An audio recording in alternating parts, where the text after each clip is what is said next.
Hello everyone, and welcome here to this weekend retreat titled Cultivating Mindfulness and Emotional Balance. This evening I'll just go into a little bit of an introduction into both mindfulness and emotional balance, what they are and what we're going to be covering over the weekend. So maybe we could start with a little bit of an overview of the schedule so we have that clear for the weekend. So this evening I think we've got 2 hours. We're going to have a little break in the middle, 10 or 15 minute break. In the first half I'll give a little bit of an introduction into mindfulness. In the second half a little bit of an introduction into emotional balance. And also after the break we'll do a little short meditation as well. And then tomorrow the schedule is from 10 till 5. So we'll have 2 sessions in the morning and 2 in the afternoon. And a break between those sessions of half-hour tea break. Lunch I think is 1 till 2:30, and Sunday we're going to have 10 till 4. So again 2 sessions in the morning, again lunch the same time, 1 to 2:30, and then we'll be finishing at 4 o'clock on Sunday. So that's sort of roughly the schedule for the weekend. And what we're going to do to help facilitate the weekend is that we are going to run that sort of in a bit of a silent mode. So this evening we can chat and that's okay, but tomorrow and Sunday from the start of the first session, so at 10 o'clock when we start the first session, until we finish the last session of the day, we'll be in silence. Apart from asking questions in my session, this area here and in anywhere in this center will be in silence. So if you really want to talk, you need to talk, then please go outside in the breaks. And of course at lunchtime we'll be going outside as well. But here, to really help facilitate that, we'll be doing silence from the start of the first session to the end of the last session of Saturday and Sunday. And I think people really appreciate that because we don't really have much opportunity in our life to be silent. It's always blah, blah, blah, blah the whole time. And so it's very nice to sort of go into that mode. And then also, of course, we get much more out of the retreat. Otherwise, if we're talking a lot, we disperse a lot of the benefit that we receive for the weekend. And the goal of this weekend retreat, of course, is to understand both of these practices, the mindfulness and the emotional balance practices, to learn how to meditate in both of those practices, but also equally important, how to integrate both mindfulness and emotional balance into daily life.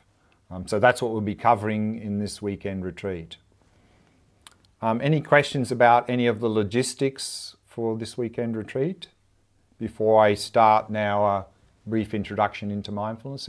Everything clear on any of the logistics matters for the weekend? Okay, so let's start then the overview. First, mindfulness.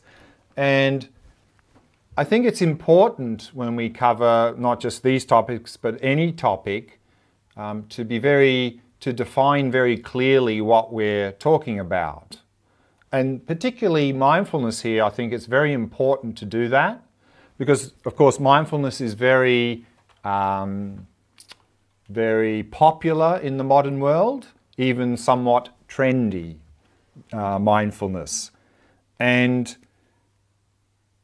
the way that mindfulness is often presented or defined in some of these modern mindfulness movements is somewhat different than how mindfulness was defined in the original Buddhist context. So I'd like to sort of clarify that distinction so we have that clear in our mind. Otherwise, when we talk about mindfulness, we may get quite confused because in one case we heard them saying mindfulness is this, another place they said it's this.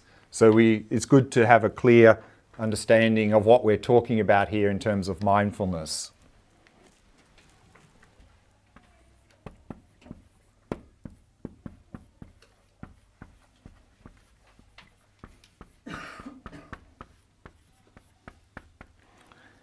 And what I tend to do often when I'm presenting a topic is I will go back to the original Sanskrit or Pali term.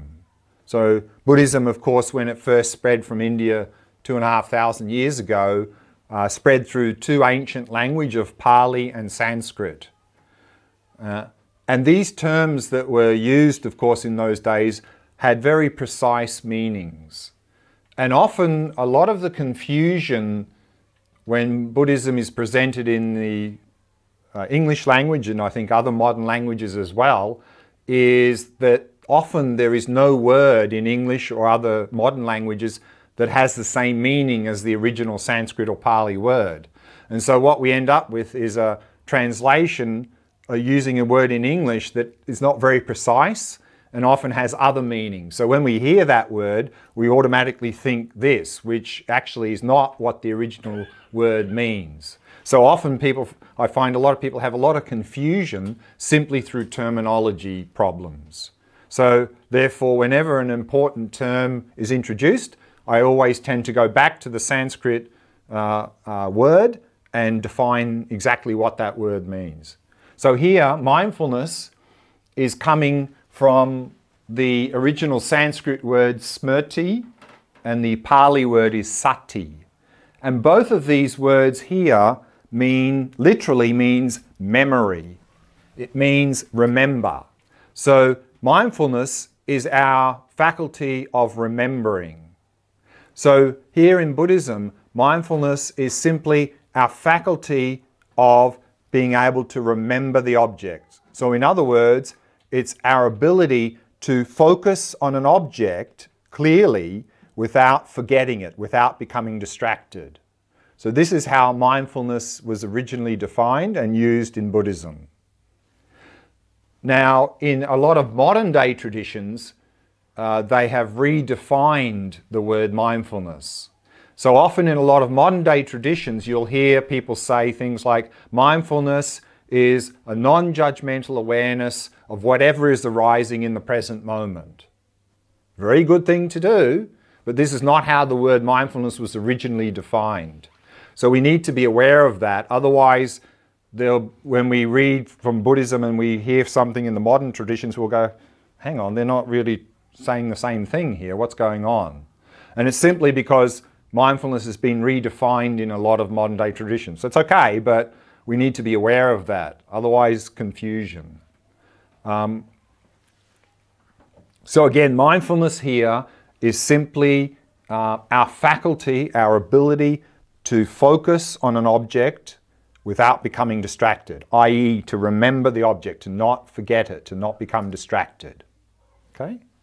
So this is mindfulness. And we want to, of course, strengthen our mindfulness. We want to improve that faculty of mindfulness, or in other words, to develop our attention skills. And in Buddhism, this practice of strengthening mindfulness or cultivating mindfulness is often called, again, a Sanskrit word,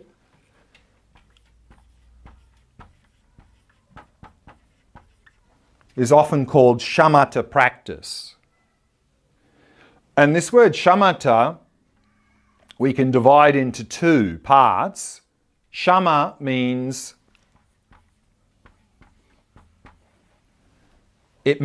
calm or non-discursive, a mind that's not sort of all over the place, jumping all over the place. It's very calm. And ta means to remain or abide.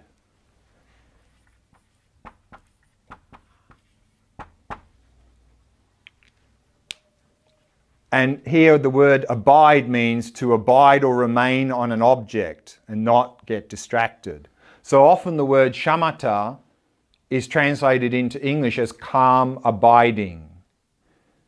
So this is the practice of cultivating mindfulness, developing our attention skills, improving our ability to focus, or in other words, concentration. Although often I don't really like to use the word concentration, because when we hear the word concentration, we think, okay, I need to really do this. This is absolutely not what we want to do. This is not shamatha practice. So this is the practice, and shamatha is a particular level of attention skill that we're trying to cultivate. Now our attention skills are not very good, but we are, from the Buddhist perspective, we're trying to get to this level of attention skill where our mind is completely calm and it's abiding single-pointedly on an object with no distraction whatsoever. So this is the goal of the practice of mindfulness, of cultivating mindfulness. So why do we need this practice? Why do we need to cultivate mindfulness? Why do we need to do this shamatha practice? In terms of everyday life, of course, we're talking about simply developing our attention skills. And this is, of course, very important in everything we do in our life. Because if we can't focus well due to our mind getting constantly distracted or being half asleep, very dull, then we're not effective in anything we do in our life. We're not effective at work, we're not effective at home, family life, we're not effective even in our enjoyment of pleasure. And of course, this type of mind is also prone to much more agitation and stress, a lot more mental imbalance, getting caught up in a lot of agitation, tension, frustration, craving, jealousy. That's much more prone to these things if we're not focused well. And also, unfortunately, in our modern day world, we tend to really be the slaves of our own mind. We're often tormented by our own minds. We're often tormented by our thoughts, emotions, and memories. They often overwhelm us. And of course, when all of these things come up and we don't know how to deal with them effectively, what do? We try and stuff them back down. We try to suppress unpleasant thoughts, emotions, and memories. Of course, that's not dealing with them at all. And through suppressing them, often they manifest as a lot of physical problems in the body. I think a lot of modern day illnesses are simply suppressed thoughts, emotions, and memories. And then we often project a lot of this negativity onto the people around us. So really a big mess. And this is one of the main reasons for this is lack of attention skills, not lack of mindfulness. And then often, of course, we have a lot of health problems, a lot of problems with sleep, and so on and so on. So therefore, if we engage in this shamatha practice, if we improve our attention skills, if we cultivate mindfulness, then, of course, we'll be much more effective in everything we do, much less stress, much less agitation, much less mental imbalance, much less mental afflictions. And instead of being the slaves of our mind, we'll become the masters of our own mind. Instead of our mind being our worst enemy, which it unfortunately is for many of us in our modern society, it will become our best friend. So these is the benefits of this shamatha practice. And then from a Buddhist perspective, in addition to these benefits, shamatha practice or cultivating mindfulness is the basis of all other meditation practices. One of those main practices, meditation practices in Buddhism, is called vipassana or vipassana. Many of you have heard that word. And that practice is to gain insight into the nature of reality. But like anything, we can't do that practice well if we're not focused. So therefore, if we want to really gain insight into the nature of reality, we need a very calm, clear and focused mind. We need shamatha. So actually mindfulness, the shamatha practice, is the basis of all other meditative practices in Buddhism. So therefore it's essential to do this practice if we want the benefits. So how to train in this practice?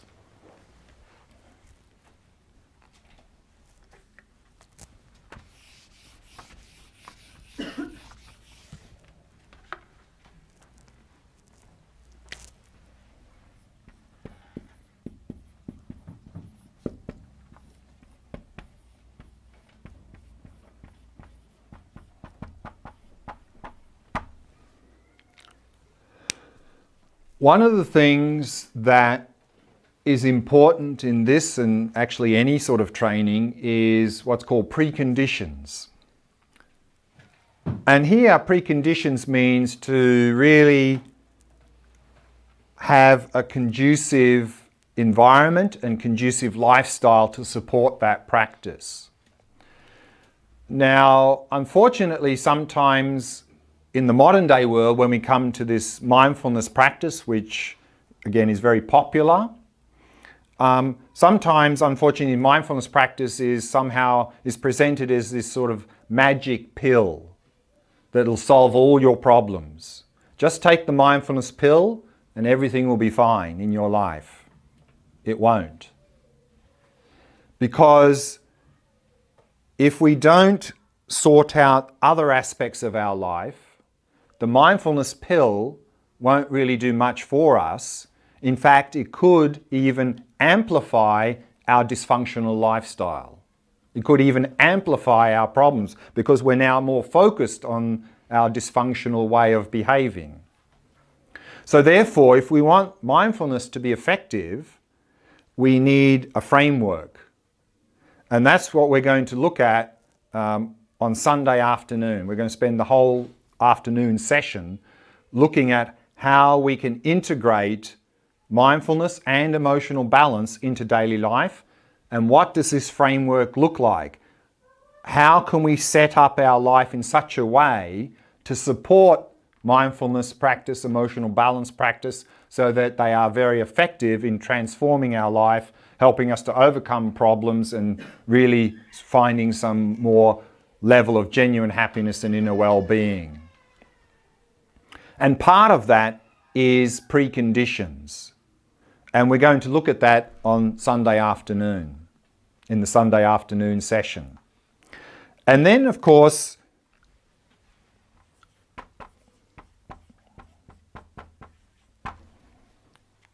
we're going to look at the actual practice of mindfulness, or the shamatha practice. And when we talk about practice, practice has two parts. Because often, people who get into Buddhism or some sort of spiritual tradition, often I hear people saying, maybe they're discussing with a friend and they go, when do you do your practice? And the other one will say, oh, I do it every morning at 6:30 for half an hour, every morning. If this is our idea of practice, we're not going to get very far.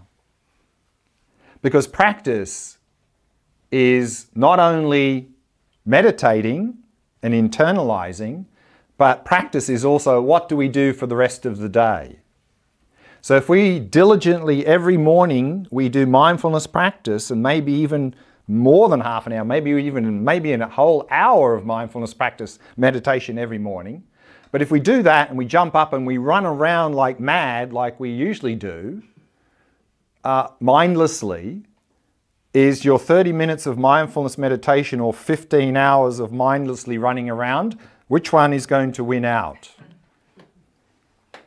So therefore, if we want mindfulness, emotional balance practice, any practice to progress, we need two parts to practice.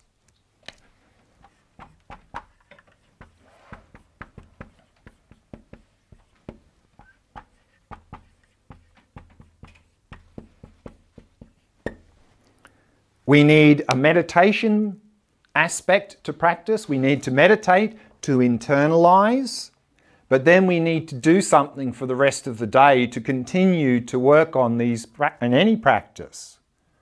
So, of course, we're now going to be looking at the meditation practice of mindfulness, but also, of course, we're going to look again on Sunday afternoon, we're going to look at what can we do for the rest of the day to continue to deepen our mindfulness, to strengthen our mindfulness, to cultivate mindfulness. This is very important. And I think this is often where people fall down and why they don't really progress very much. So we're going to have a look at that on Sunday afternoon. And then, of course, with any practice, it's good to be able to see if we're making progress. in the practice.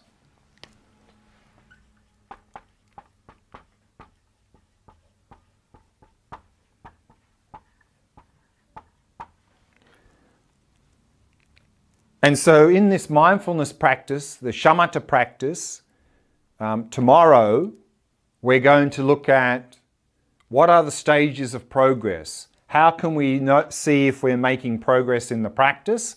And what are the signs that we are really improving in the practice? So we're going to look at that tomorrow. Meditation.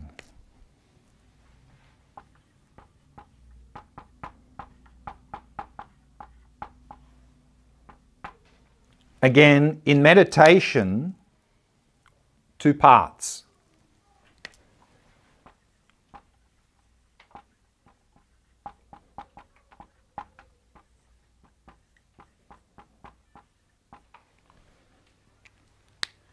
Preparation and the actual meditation. And again, this is often where people have difficulties in meditation because people leave this out. Preparation. They just sit down and start meditating. And they haven't prepared themselves well. And of course, things don't usually go very well then. It's a little bit like if we want to run the 100 meters at the Olympics and we don't warm up and we just jump onto the blocks cold, not prepared, not going to go very well, I think. So similarly here for meditation, we need to make sure at the beginning of each meditation session that we prepare ourselves well. Because if we prepare ourselves well, the actual meditation is going to go a lot better.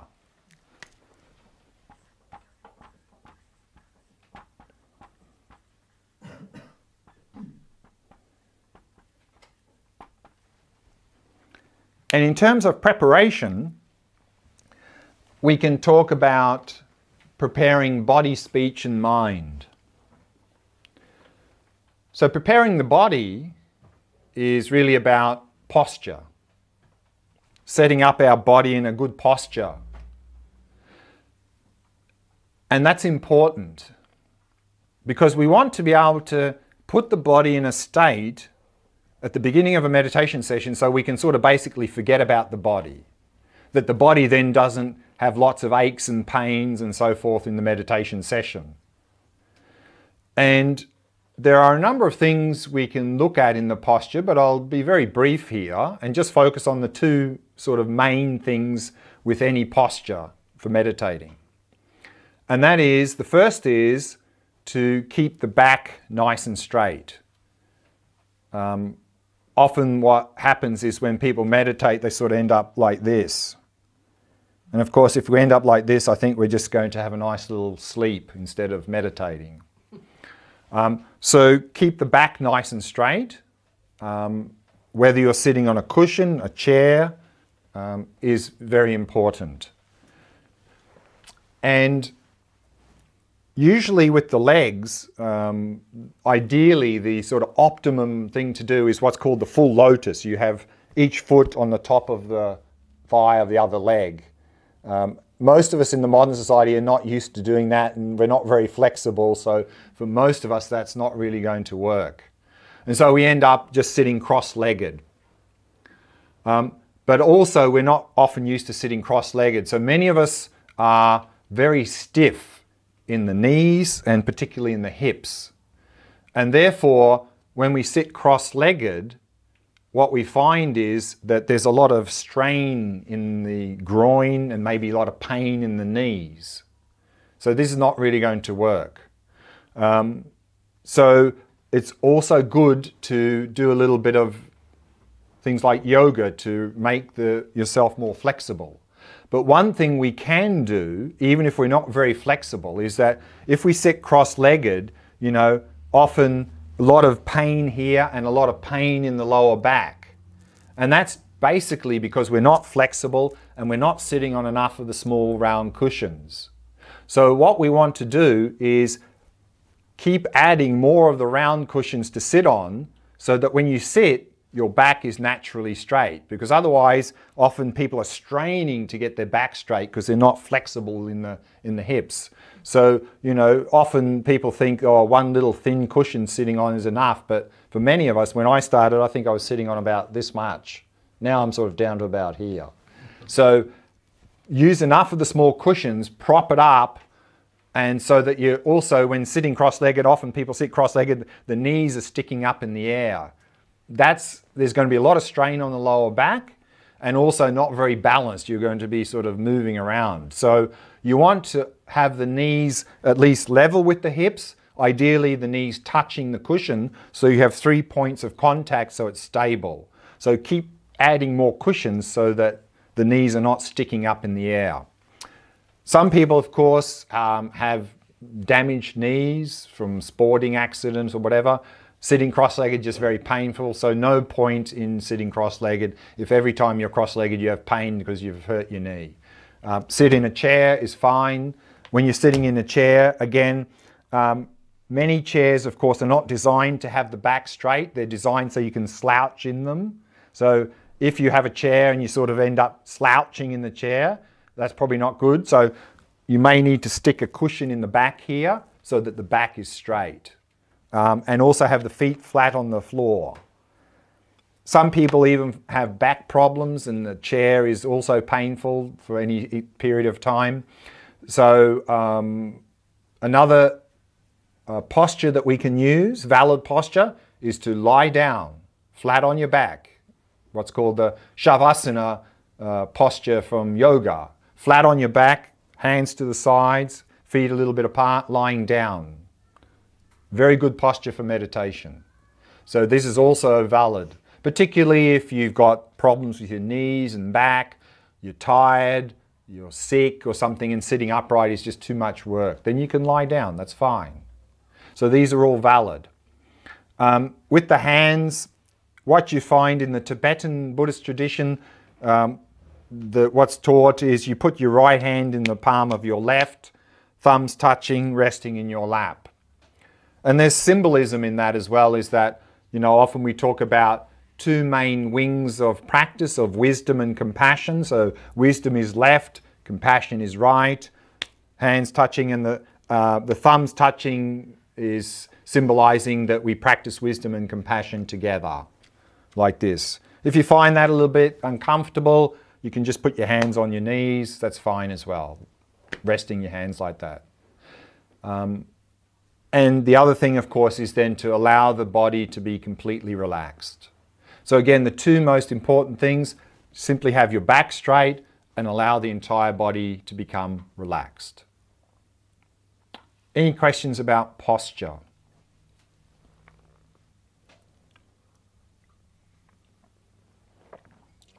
I was just thinking this about, I mean, sometimes I put a cushion here. Sure. If one should, because I mean, when you can't sit in full lotus, it's impossible.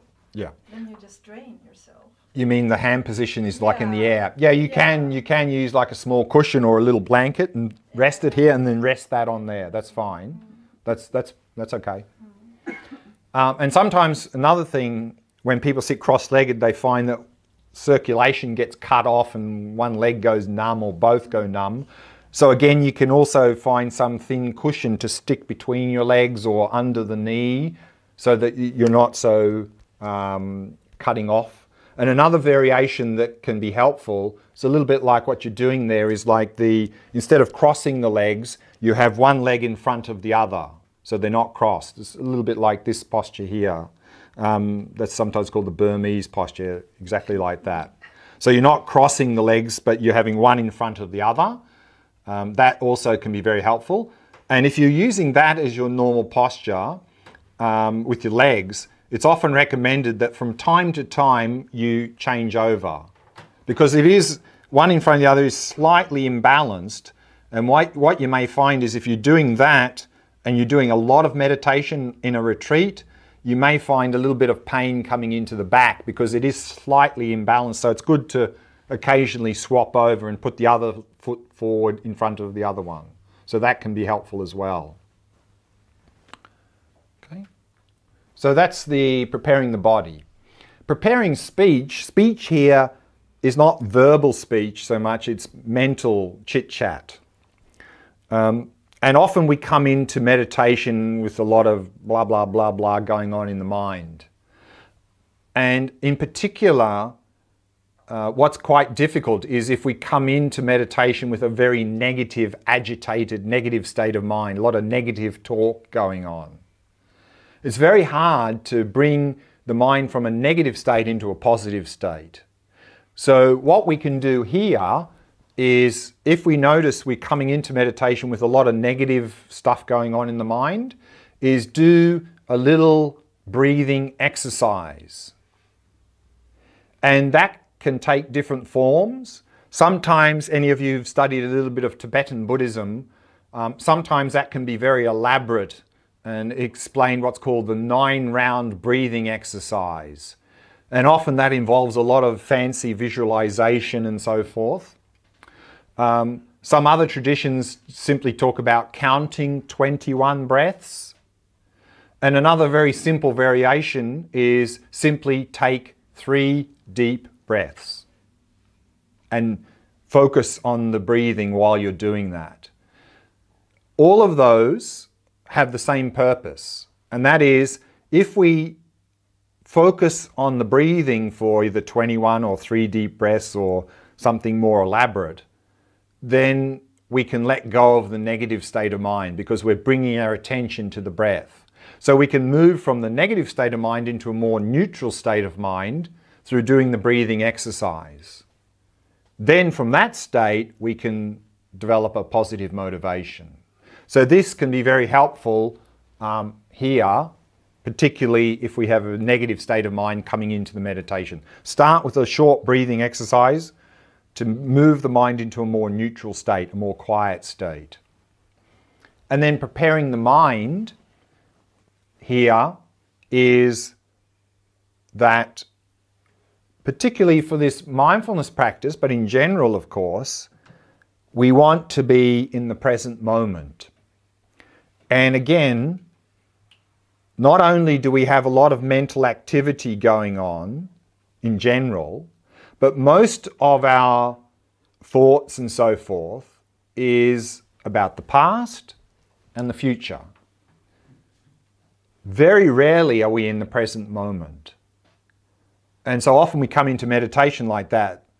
And in particular, we often come, once we get into meditation practice a bit, one thing that often creeps in at the beginning is we're already jumping into the future, expecting something to happen in my practice, hoping something happens, worrying about something happening. So we're already jumping into the future, and that's not going to help the practice because we need to be in the present moment. So therefore, we can start here preparing the mind by letting the mind come into the present moment. In particular, letting go of any sort of expectations or hopes or worries about the practice. Let go of all of that. And then also preparing the mind is to set a good motivation for the practice. So that's preparing for meditation. And we should not cut this short. Take as much time as we need to settle the body, quiet the mind, and bring it into the present moment. Because if we cut this short, if we don't prepare ourselves well, the actual meditation practice is not going to work. You know, if we don't warm ourselves up and stretch well for some sort of physical activity, then it's probably not going to go well. Maybe even pull a muscle or something if we're trying to play football or something and we haven't warmed up. Any questions about preparation? Okay. Actual meditation. So here in this mindfulness, cultivating mindfulness, or this shamatha practice, I want to go through a few things in terms of the actual practice.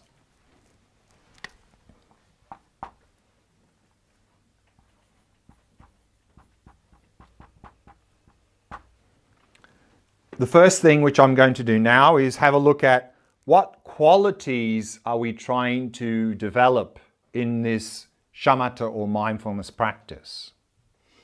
And of course, in this shamatha practice, then we are focusing on a single object in the meditation to strengthen the mindfulness.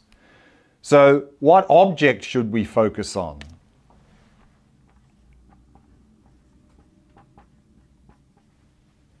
We'll look at that now as well.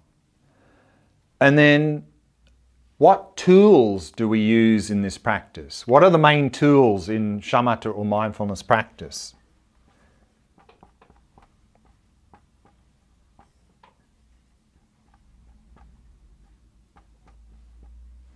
And the last thing we're going to look at is what sort of faults can arise in this practice and how do we overcome them? So that's what we're going to look at in terms of the actual practice. And so what I'd like to look at briefly this evening is the first two of those, and we'll look at the tools and faults in more detail tomorrow. So therefore, in terms of qualities,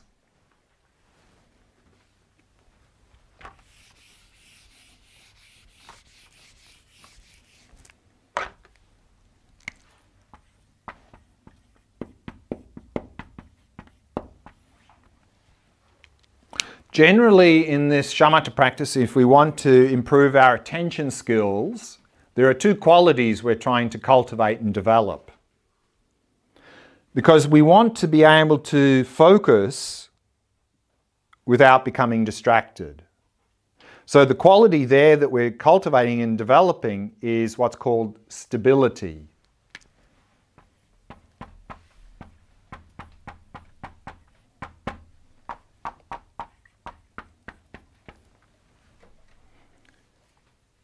And so the fault that we're trying to overcome to improve stability is distraction.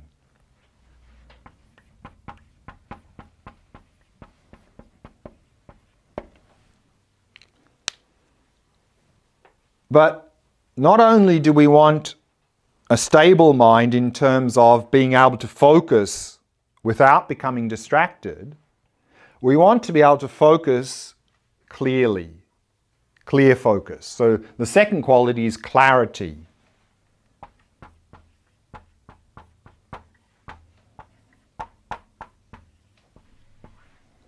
And so the fault there that we're trying to overcome is dullness, where we're focusing, but it's not very clear because we're sort of nearly half asleep. So we want to be able to focus in a stable way without becoming distracted, but we also want to be able to focus very clearly on the object. So these are the two qualities that are usually mentioned in the meditation texts here. But I like to add a third quality that's normally not talked about in the meditation texts. And I think it's something we really need to pay attention to. And it's unfortunately a place where many of us in the modern society have difficulties in meditation.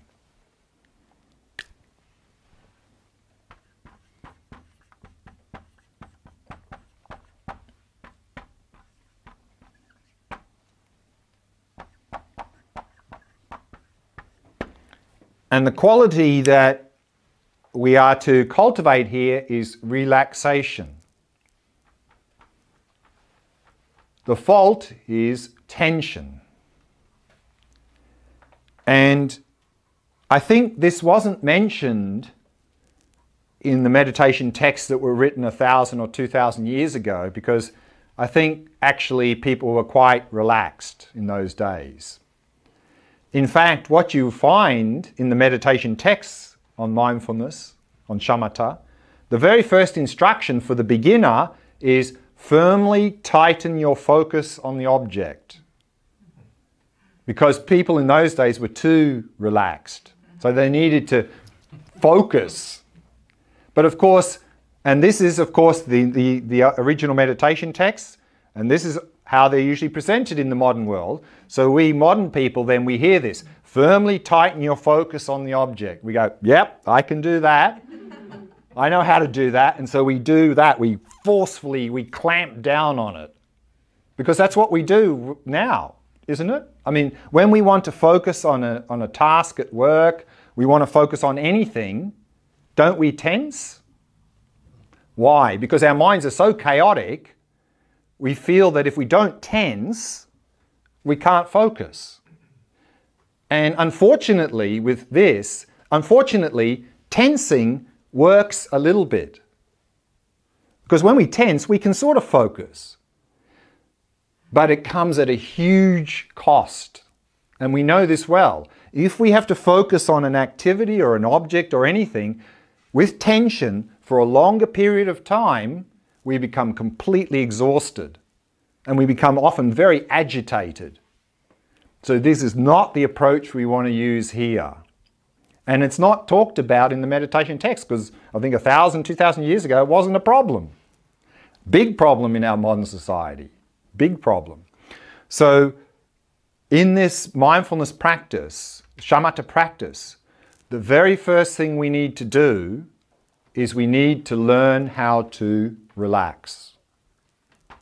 And it's something I think we've forgotten how to do. We're go, go, go, go, don't get enough sleep, more coffee, yes, wired. We're go, go, go the whole day, and then we're completely exhausted at the end of the day.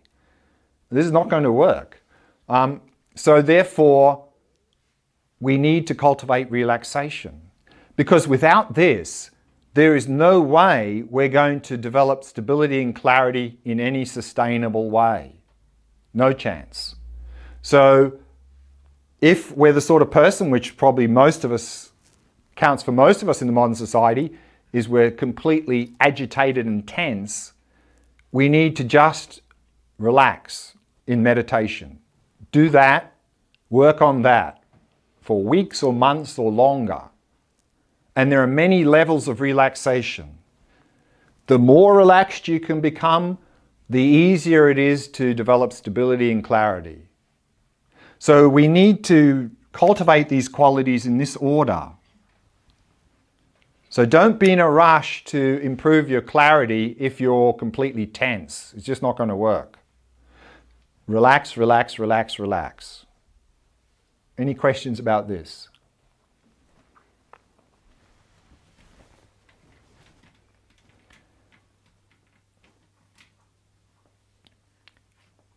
And it's something that I can't overemphasize.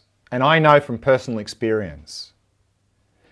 And what happened with me and continues to happen is you relax a little bit more and you go, okay, I'm relaxed now. And then you launch in. And then of course tension builds up. And you have to go, okay, stop that. Relax, relax, relax. And so you can never relax too much. Never relax too much. The more you can relax your body and mind, the much easier this practice becomes. Okay.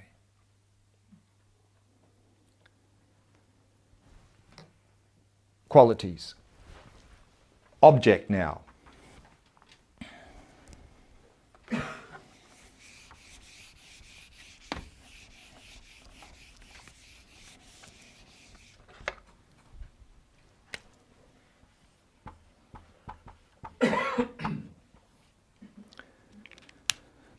What object should we use in this mindfulness practice? What should we focus on? The general advice is use the object that works best for you. And then in the meditation text you get a list about this long of possible different objects to use. But I think for most of us in the modern society, probably the best object is going to be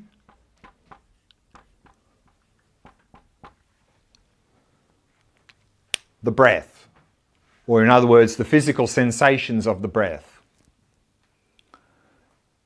And what you find in the meditation text is it says often things like, if you're the sort of person who's highly discursive, i.e.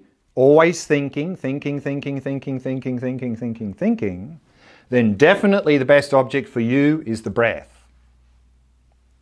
Because if we focus on the physical sensations of the breath, it gets us out of our obsessive, compulsive, conceptual thinking mind and into the body.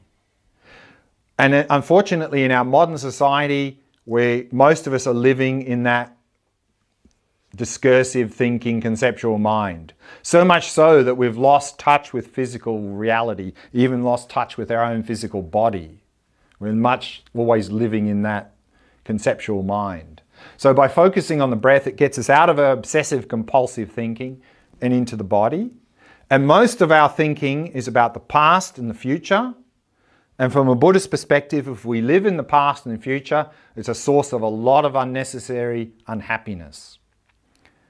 The breath, the physical sensations of the breath, only happen in the present moment. So by focusing on them, we get out of our obsessive compulsive thinking into the body, and we get out of the past and the future into the present moment. So I think for the vast majority of us, the breath is probably the best object to focus on in our mindfulness, our shamatha practice. In the breath, there are at least 3 variations we can use.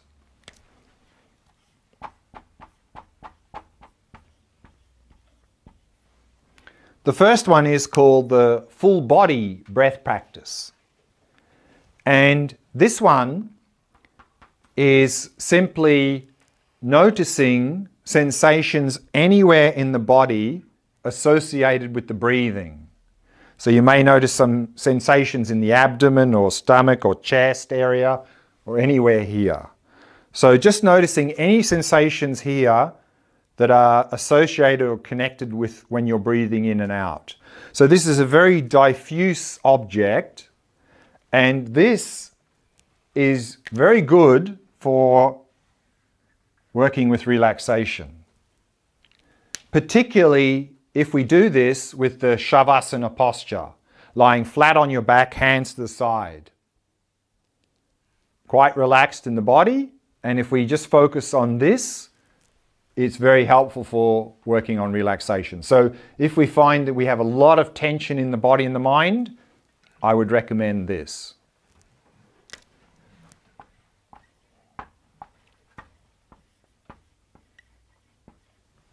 Another variation of the breath practice is to focus in the area of the abdomen, the sensations of the rising and lowering of the abdomen as you breathe, emphasized in many Buddhist traditions.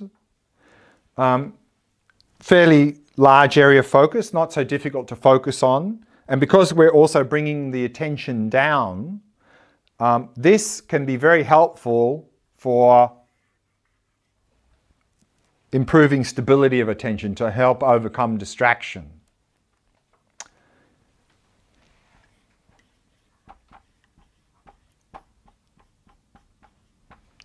And then last variation is to focus at the entrance of the nostrils.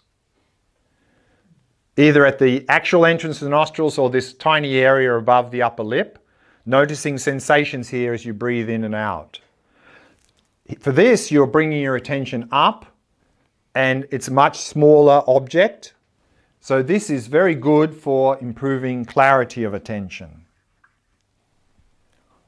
So these are the 3 variations of the breath practice that we're going to be working with tomorrow morning. Particularly useful for each of those qualities. And again, for most of us, probably one of those will be the best thing to focus on in that shamatha practice in our mindfulness meditation practice. But we're going to briefly look at 2 other objects over this weekend that also, I think, can be very beneficial, particularly for us in the modern society.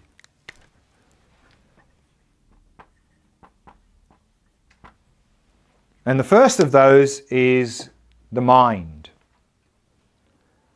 Is to simply observe our own mind. Now, many people find this quite challenging, more challenging than the breath, because the mind is not some physical, tangible thing like the breath. And also, this practice here is the practice of observing the mind and then observing whatever's coming up in the mind. So to observe our thoughts and emotions and memories and so forth. So to be like a impartial observer or witness of our own mind. And that's not something that we've sort of cultivated very much in our life. Generally, if something pops up in our mind, we do one of two things. The most common thing we do, latch onto it, follow it. Thought comes, off we go in our story. Emotion comes, get caught up in it. Whatever comes up, latch onto it, off we go. And then we get caught up in our stories and often they overwhelm us. So therefore, many people find this challenging because it's something more subtle to look at, and we're not in a habit of simply observing things as they arise and pass. We get caught up in them, or if we don't like them, we try and suppress them. But this practice has enormous benefits in our modern life. Because again, many of us, unfortunately, are the slaves of our own mind. We're often tormented by our own minds. We're tormented by our thoughts, emotions, and memories.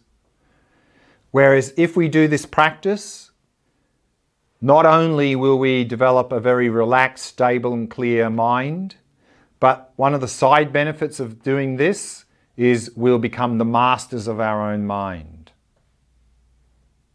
Because if we can simply observe thoughts, emotions, and memories arising and passing, without getting caught up in them, we're not feeding them. Which means the habit of this stuff coming up will get weaker and weaker and weaker. So over time, our mind will naturally become more quiet and still. You don't have to fight with the mind. And that's why, unfortunately, what we do. If we want a quiet mind, what do? We fight with our mind, trying to make it still. Does that work? No. That's like throwing petrol on the fire. It just makes it worse.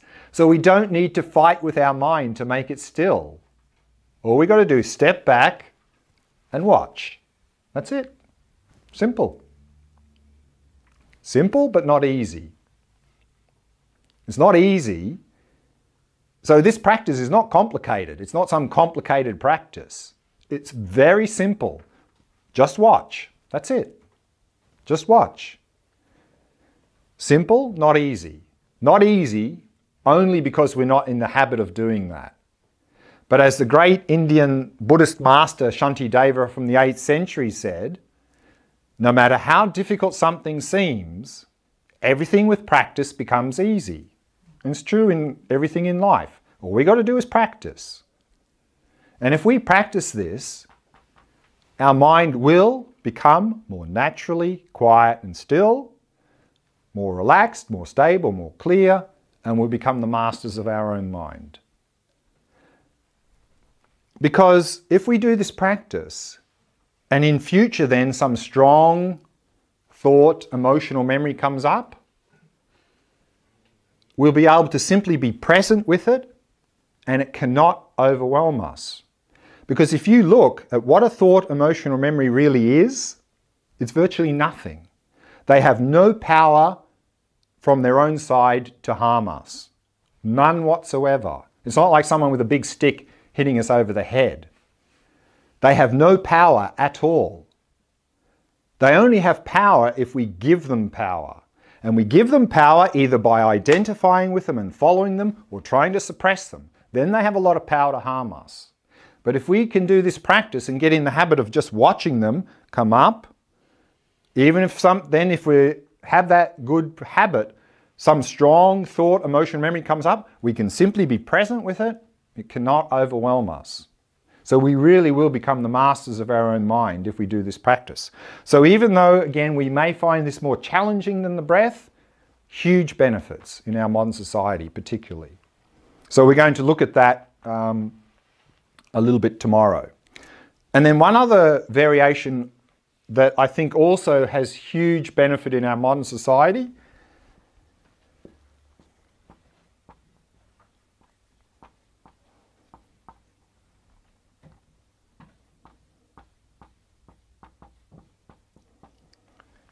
is what's called sometimes awareness of awareness, or sometimes it's called no object. What this is to simply be aware of being aware.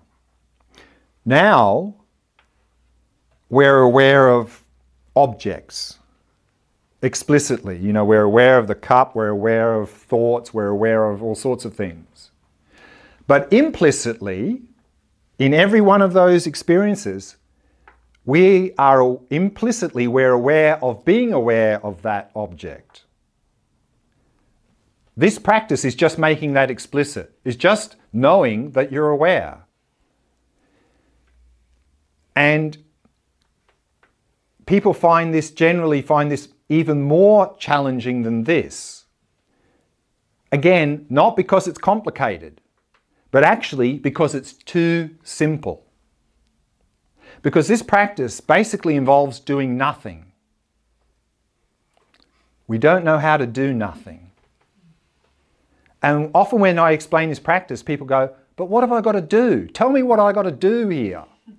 Doing is the problem. Stop doing. Stop doing. Then you're doing the practice. So all we're doing is just resting in awareness itself, just knowing we're aware. So actually let's do a little 5-second experiment now, see if we can do this practice. So for 5 seconds, just know that you're aware. You don't have to change your posture or anything. You don't have to close your eyes. Just know that you're aware, starting now. Was that difficult? Did you know you're aware? That's it. That's the practice. That's it. Nothing more than that. And again, this has huge benefits in our modern society. Because one side benefit, the direct benefit, of course, is doing this practice like any of these will become relaxed, stable, and clear in our attention skills. Side benefit of this is we can get out of obsessive, compulsive doing mode, and we can be in being mode. Just be. And the benefit of that is that when we just be, when we're being aware of being aware, what we notice is that our awareness is completely still. And if we can get in that mode, that can be our baseline in daily life. Now our baseline in daily life is agitation, tension, distraction. That's our default mode in daily life, isn't it? This can be our new default mode, being in stillness. And that stillness is also, the mind is completely open and spacious. Now we're often agitated and tense, and our mind seems like it's this big, tiny and constricted. This is still open and spacious, no boundary. And if we can have that as our default mode in daily life, it means we can be in that open, spacious stillness of awareness and at the same time engage in daily life activities. Much better. So huge benefits again with this practice. And so we're going to look at that on Sunday morning, this practice. This is one of my favorite practices. And actually these two go very well together, and I'll talk a bit about that on Sunday as well. So that's objects. Many other possibilities to use, but I think these are probably the 3 best objects to use in our modern society for this shamatha practice, developing mindfulness. Any questions about objects? I have a question about the breathing. Sure. Do you mix, like you take full body and then you go to the abdomen and then you stop? Okay, good question. And then we'll take a short break. In general, the recommendation is use the object that works best for you. So you can initially, of course, you can experiment with each of these and for a little while and see which one sort of resonates with you and you'd like to work with. Once you've found that, stick with it. don't keep changing every week if you want to really go deeper. So you don't need, like if it's going to be the breath, you don't need to first do this to relax and then change to this to develop stability, to nostrils to clarity. It's just that each of those is particularly suitable for those three qualities, that's all. So you could start with this in the beginning, from the very beginning, and with this you can develop relaxation, stability and clarity. What you can do, what can be helpful is, let's say you want to start here, you find that's the best for you, but let's say on a particular day you're trying to focus here but you're really agitated and tense. Then what you can do is temporarily in that meditation shift back to this, bring the attention down and just work on relaxation for a few minutes until you become more relaxed, then go back to this. So you can sort of use those as a sort of backup in a case you may need to use them. But generally it's best to stick with one object. Another variation of that also can be useful is, let's say you want to do this and this, but you try them, but you're enthusiastic, but you really can't get into them at all. You find them just whatever reason, you just can't get into them. What you can do then is start with the breath, use that for some weeks or months or even longer until you become more relaxed, a little bit of stable, a bit of clarity, so your mind is improving a bit. Then shift to this. When your mind has a bit better mindfulness, then you may be able to get into that and then you can continue with one of these variations. So that's also possible, but keep every day changing is not really going to be too effective using that. How about counting breaths? Yeah, I'm going to talk about that tomorrow. So yes, that's helpful for particularly this, and we'll be looking at that tomorrow morning. Okay, let's take a short break, 10-15 minutes. 10 minutes. 10-minute break, and then we'll come back at 8:15. And we'll look at... Let's start with a short 15-minute meditation. So we'll do a mindfulness practice. We'll particularly emphasize the first quality of relaxation, because this is the basis. And so we're going to do this full body breath practice, which is to simply notice sensations anywhere in the body associated with the breathing. And you can move around in this practice. If you notice some sensations in the abdomen while you're breathing, in the next breath you notice something in the chest or the nostrils, doesn't matter, you can move around. Just wherever you most easily notice any sensations associated with the breathing, emphasizing relaxation. And the other thing that I'd like to do in this meditation, of course, is to go through these steps of preparation. Preparing the body, preparing speech, preparing mind. And then we'll do the full body breath practice. So find a nice comfortable posture and we'll begin.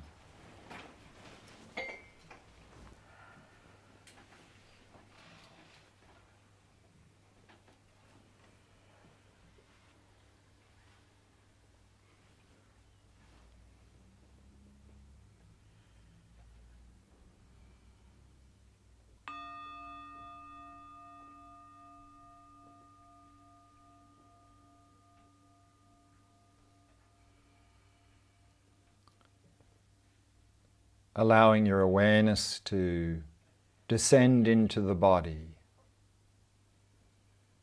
and simply become aware of sensations throughout the body.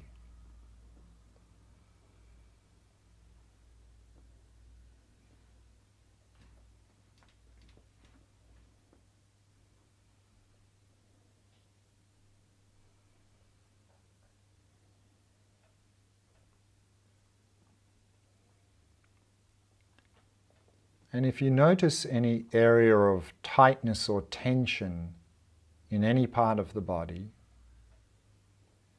then use the out-breath to relax and release that tightness or tension as best you can.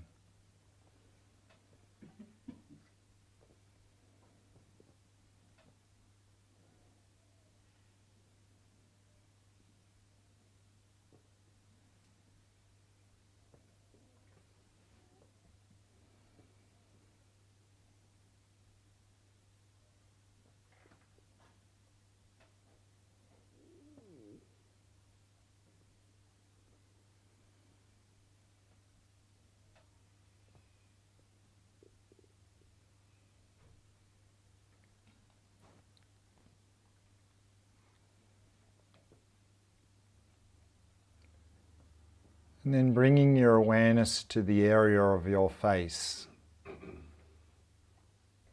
and softening and relaxing all the muscles in the face.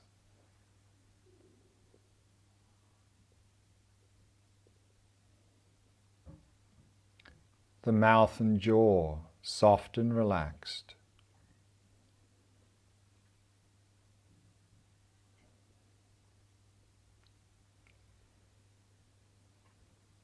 And all the muscles around the eyes, soft and relaxed.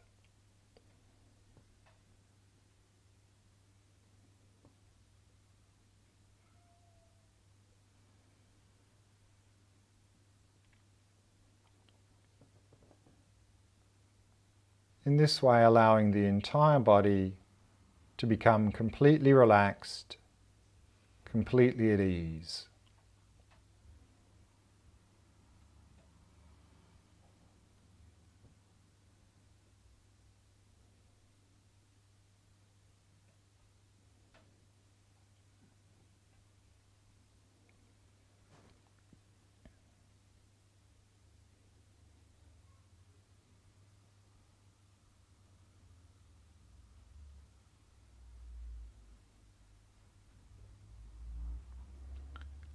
And then we can take 3 slow, deep breaths, maintaining awareness of sensations throughout the body as we breathe.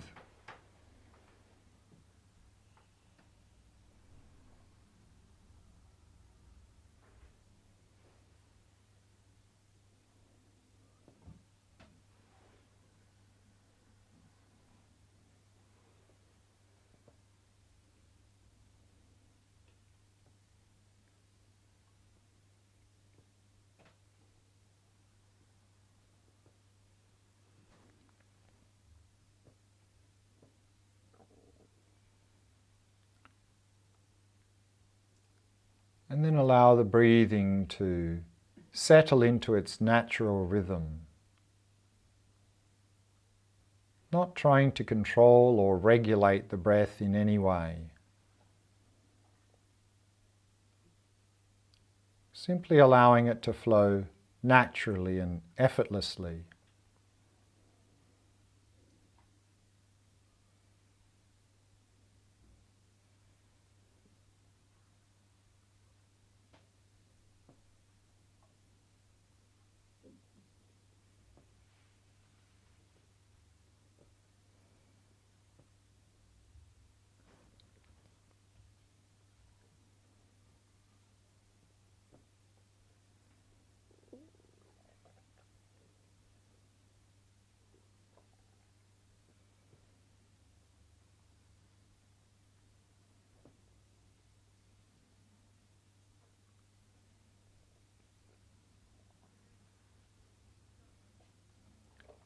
And then give yourself permission to let go of any hopes or fears, worries or concerns about the past or the future.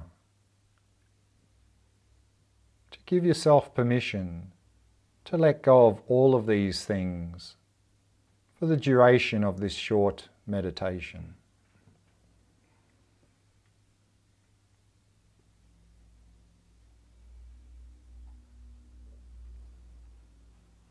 And simply allow the mind to come to rest in the present moment.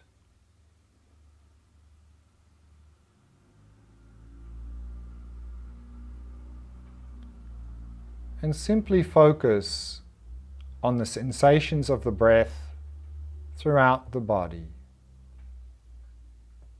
Wherever you can most easily notice any sensations associated with the breathing.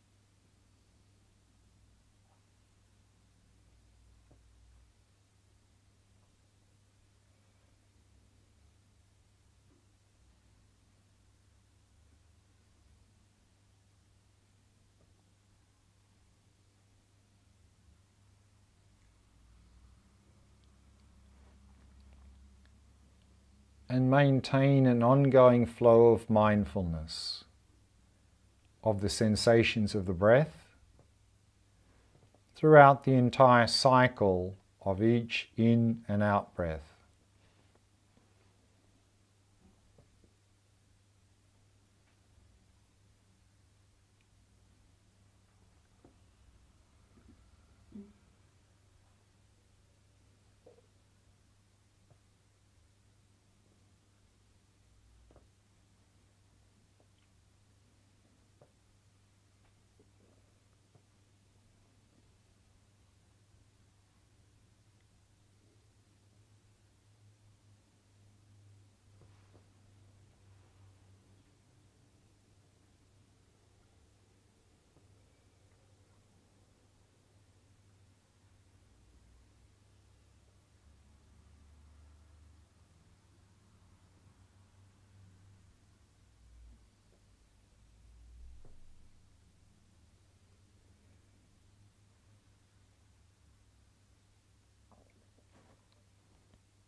And if you find that you've become distracted from the breath, no need to get upset.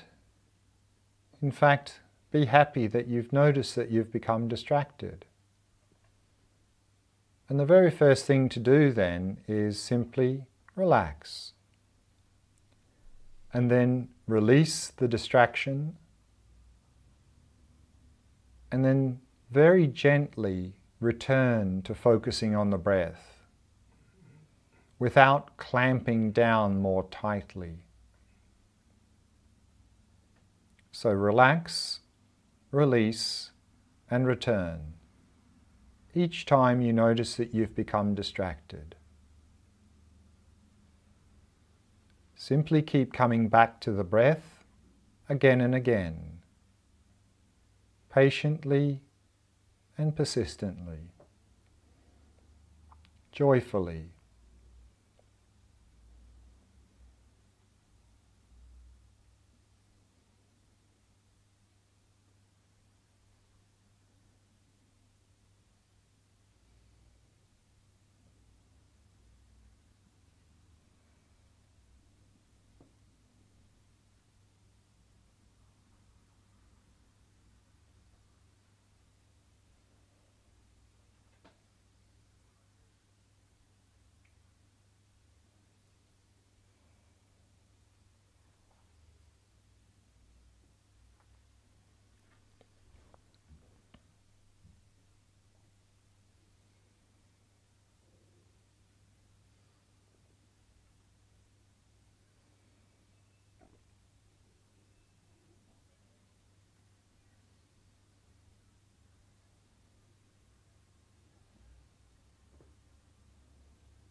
And if you find that you're becoming dull or simply spaced out,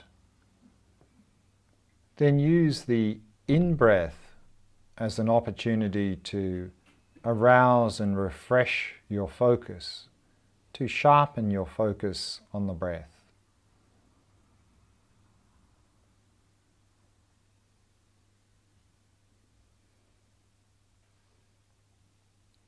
So relaxing on the out-breath and sharpening the focus on the in-breath.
We can bring the meditation to a close.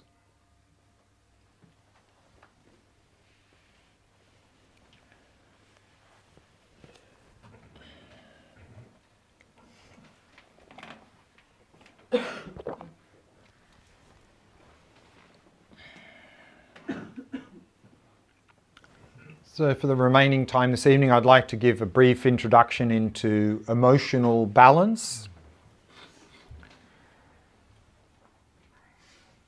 and how we're defining emotional balance here is in the following way. And I'm taking this from actually an article that Alan Wallace, together with psychologists, wrote some years ago. He said, emotional balance entails a freedom from excessive emotional vacillation, meaning a lot of ups and downs, freedom from that, and also emotional apathy and inappropriate emotions. Emotional balance is achieved when one has awareness of one's own and others' emotions, emotional triggers, and emotional behaviors as they arise, and making wise choices while engaging with emotional experience.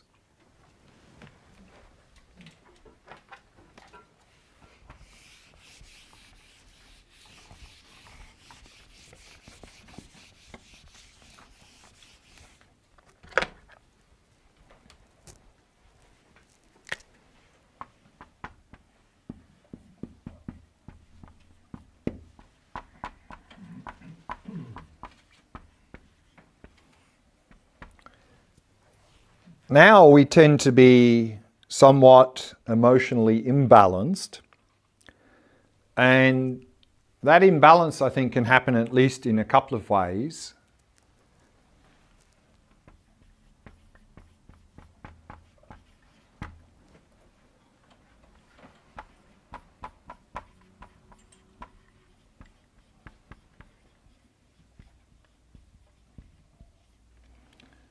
One way, of course, is in reacting to stimulus, in particular reacting to pleasant and unpleasant stimulus by having attachment or craving for pleasant things and aversion for unpleasant things.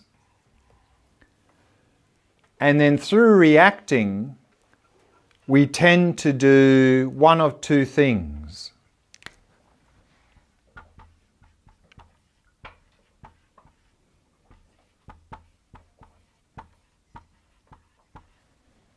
We either express or we suppress.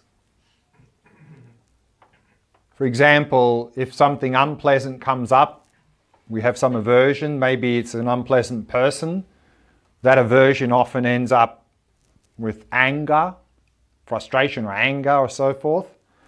And then with that anger, we usually either express it, act it out, or if we may feel that it's not really a good thing to express it, and we don't know how to deal with it, then we suppress the anger. So in our reactions, we either act them out, or if we feel like they're not appropriate and we don't know what to do with them, we suppress. So both of those, of course, leads to a lot of problems. So it's very much an imbalance. And particularly here, when in our modern society we're faced with so much stimulus, we often get overwhelmed by it and we don't know how to deal with that. So then this reacting just creates too much problems, even if we express or suppress. So what we often do then, as the opposite of that, is we cut. What's the word I was using? Yeah, shut down. We simply shut down because we don't know how to deal with it. So we just sort of cut from all stimulus. Of course, this is very much an imbalance as well. So that's often what we do now. And so emotional balance is, as here in the definition was saying,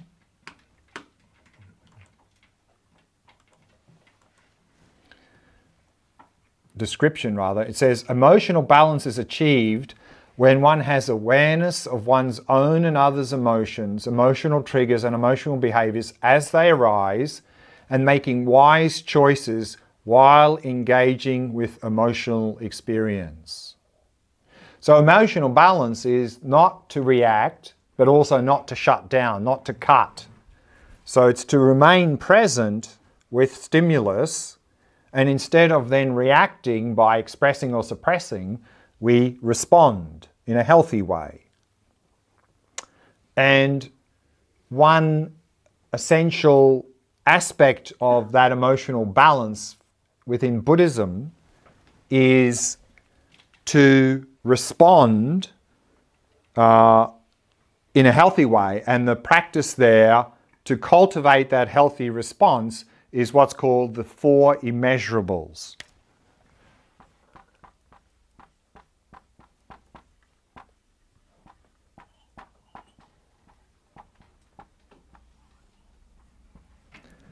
These are four qualities we are cultivating and using as our way of responding rather than reacting.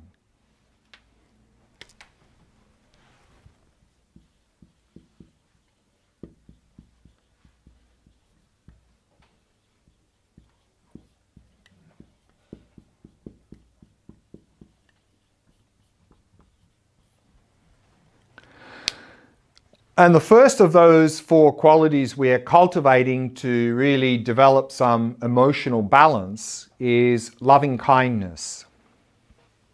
And again, here I like to go back to the Sanskrit and Pali words to have a clear definition, description.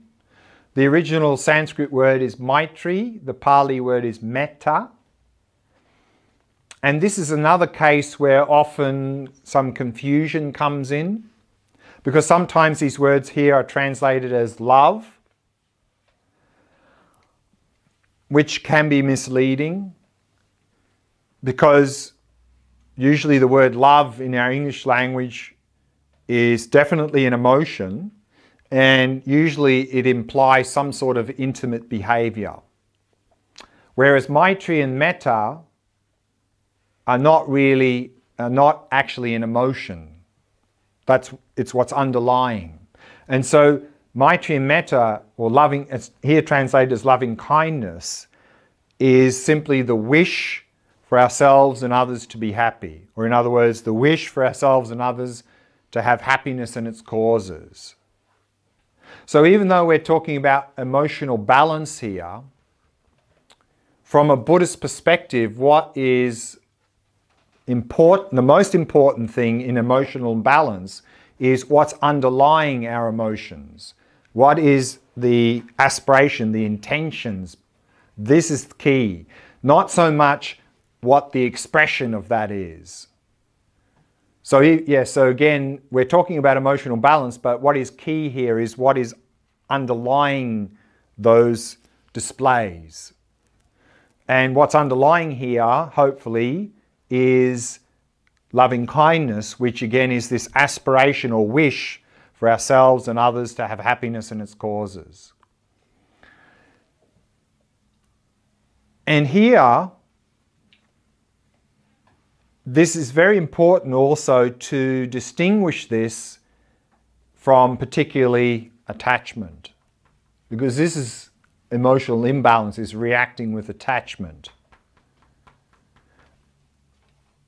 And we'll look at that in some detail tomorrow. And so in one session tomorrow afternoon, we're going to look in detail at this loving kindness practice and how to do it, and then also how to distinguish that from attachment, and in particular how to then deal with attachment. So we'll leave that till tomorrow. So this is the first of the four qualities we are to cultivate as the source for emotional balance.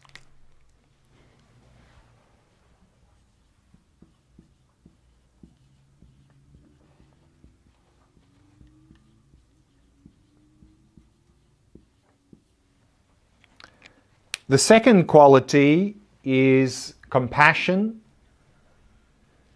And again, in Sanskrit, the word in Pali as well is karuna.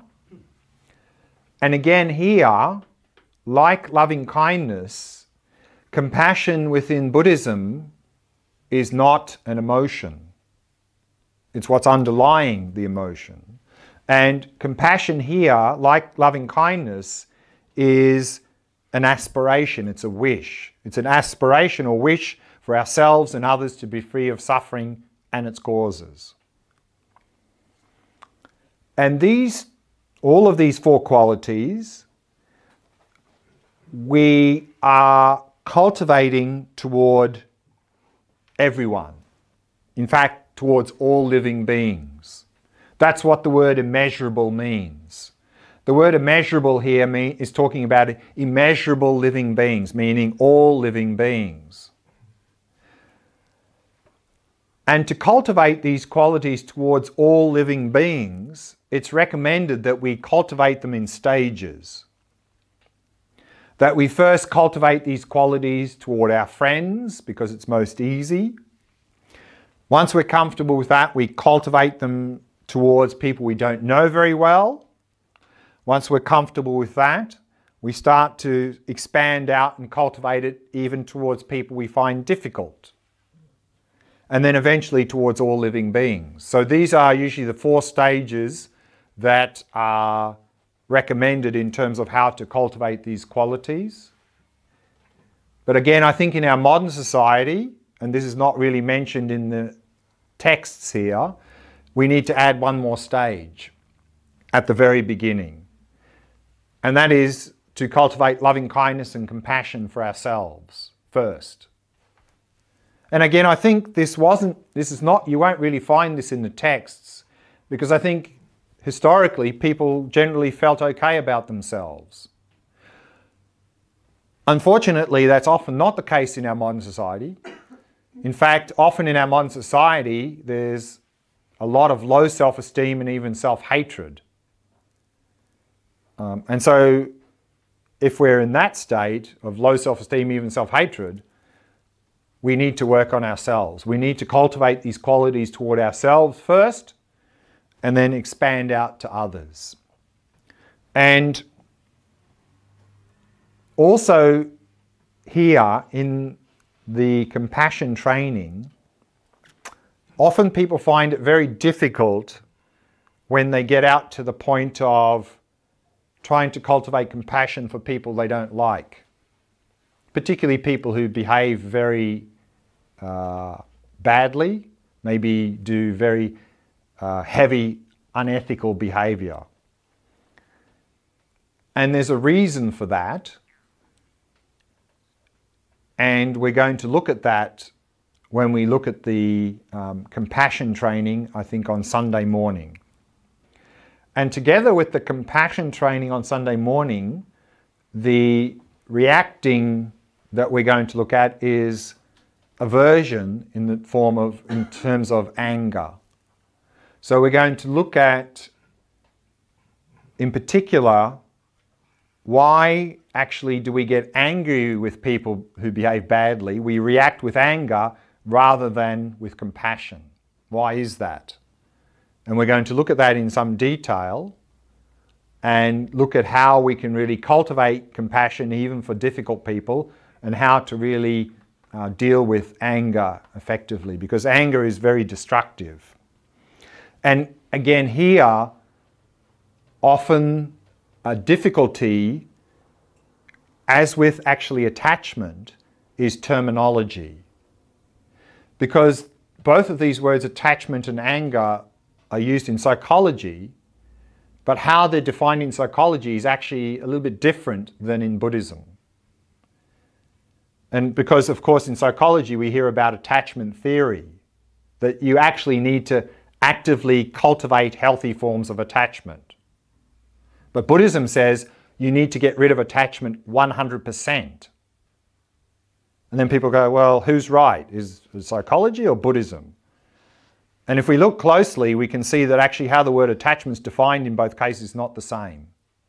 Similarly with anger. Recently I read a book on psychology where the person he said, you Buddhists have got it completely wrong about anger. It's not about getting rid of anger 100%. It's about having the right type of anger in the right amount at the right time. And then when I read further, it became very apparent to me that how he was using the word anger is not the same way as the word anger is used in Buddhism. And so we'll look at that difference as well, because otherwise there's a lot of confusion. So we'll look at that Sunday morning together when we look at the compassion training. The last two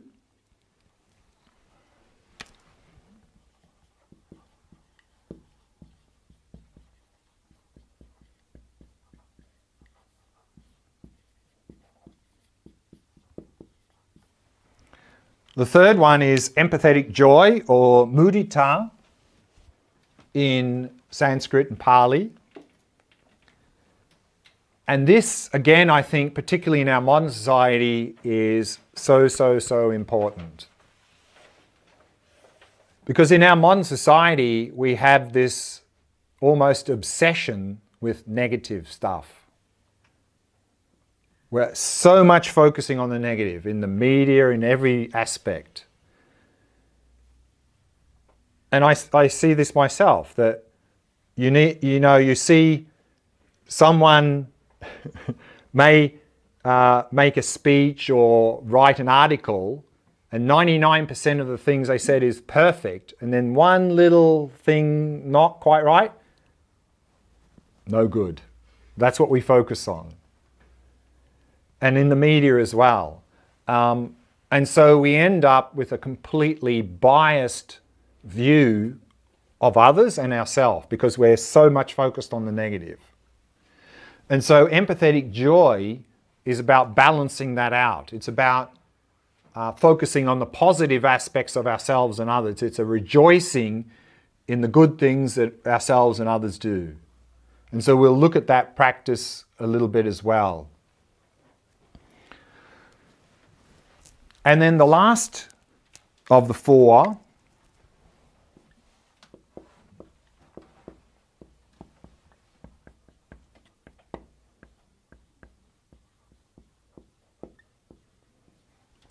is equanimity, or in Sanskrit and Pali, upeksha.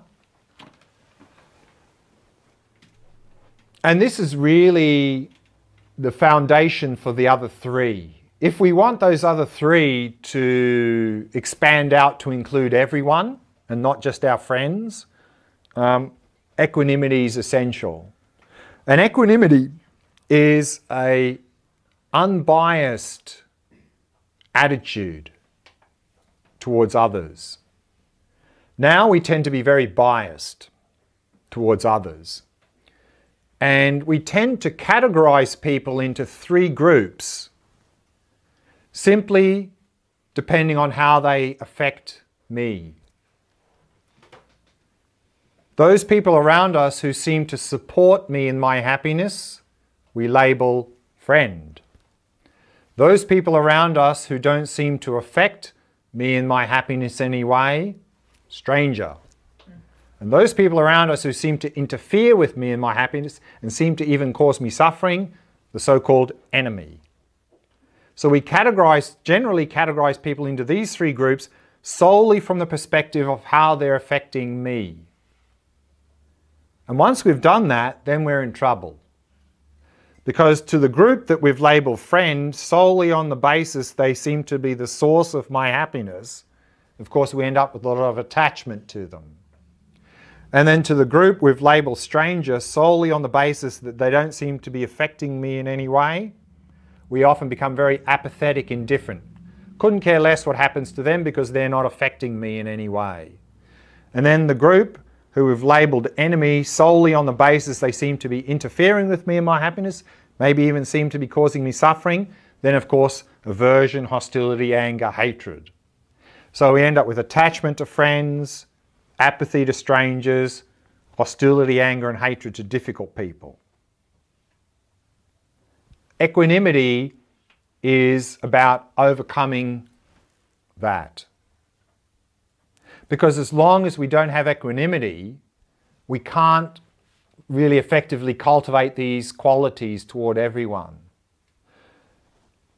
Because as long as we have this biased attitude, we can't really even develop any pure loving kindness and compassion to anybody.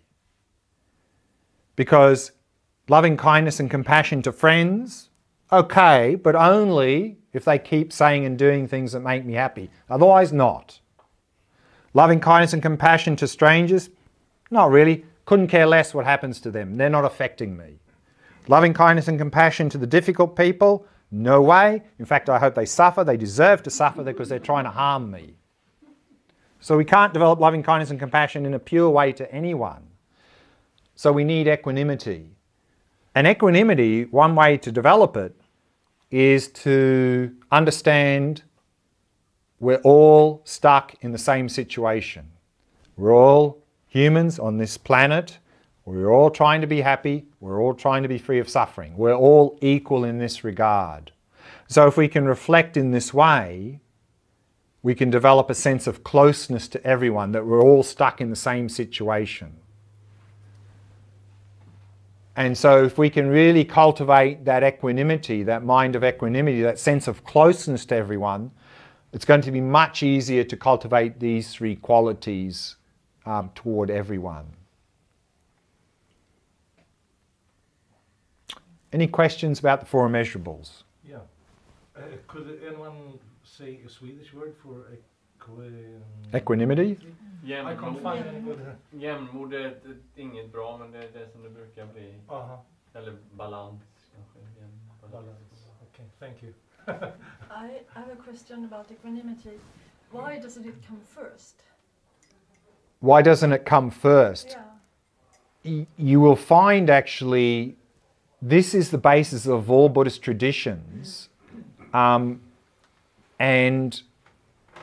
what you will find is that when we go into what's called the Mahayana, and we talk about bodhicitta and we build on these, then it comes first. Okay, in that context. Yes. Okay. So there was a little Buddhist question there. I have a question. Will you go into the difference between 1 and 2? Yes, we're going to have one session on loving kindness, which is going to include the difference between that and attachment and how to deal with attachment, and we're going to have another complete session on compassion and look at how, with anger in particular, how to deal with anger. The very simple short answer here is that loving kindness is focusing on happiness, and compassion is focusing on suffering. Of course, they're not separate, but they're of course talking about the well-being of ourselves and others. But loving kindness is focusing on the happiness aspect of that, whereas compassion is focusing on the freedom from suffering aspect. So they're very much intertwined, but they have those two perspectives of the same thing. Anything else would anyone like to bring up? Because we've got 1 minute left. Okay. Then just to finish this evening, the schedule again for tomorrow is 10 till 5. So the silence will start as soon as we begin the first session. So when you come, you can greet each other and that's fine. But once I start the first session, till the end of the session at 5 o'clock, we're having silence in this area here. In the break or at lunchtime, if you want to talk, then you can do that outside, but maintain the silence here is be very good. In the morning, again, we got two sessions, and both of those we're going to work on mindfulness. We're going to work on the various aspects of the breath practice. We're going to go through the variations there. And then after lunch, so lunch 1 till 2:30, the first afternoon session, we'll go to the emotional balance. We'll look at loving kindness and how to deal with attachment.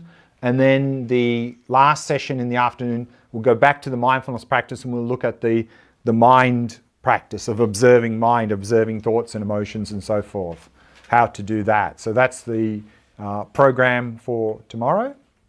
So that's it.